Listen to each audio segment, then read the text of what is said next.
Intégrer le football pro, un rêve pour beaucoup de jeunes. C'était le cas hier pour la centaine de jeunes footballeurs venus participer à une journée de détection du Sporting Club de Bastia, partenaire de l'US Carqueiranne Lacro. Des matchs suivis par des experts, les anciens pros Cyril Jeunechamp et Fred Zago. Reportage Agnès Polony, Éric Ambrosini et Jean-François Fuster. Ils ont entre 15 et 17 ans et ont tous le même rêve, taper dans l'œil d'un club professionnel. Venus de toute la région et même d'Espagne pour certains, ils participent à une journée de détection organisée à Lacro.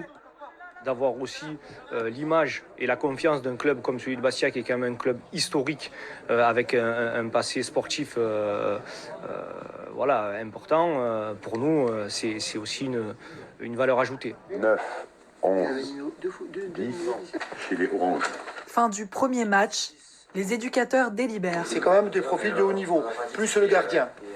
Seuls 20 noms sont retenus pour un deuxième tour. Dans les vestiaires, pour les joueurs qualifiés, la pression monte d'un cran. Et vous pensez que là, aujourd'hui, vous nous avez prouvé quelque chose depuis le début? Je sais pas. Donc, moi, je vous dis, avant de faire le dernier match, je vous dis qu'aujourd'hui, on n'a rien vu. Jouez, prenez des risques, régalez-vous, prenez du plaisir, faites quelque chose un peu. Sur le terrain, les jeunes se disputent le ballon rond sous les yeux des deux anciens joueurs professionnels qui dirigent le centre de formation de Bastia.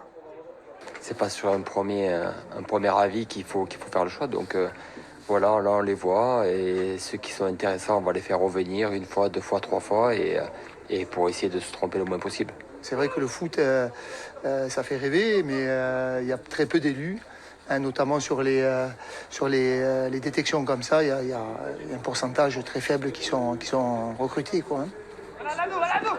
Sur la centaine de joueurs venus aujourd'hui, 16 sont finalement retenus. Prochaine étape pour eux en avril, une nouvelle semaine de détection en Corse.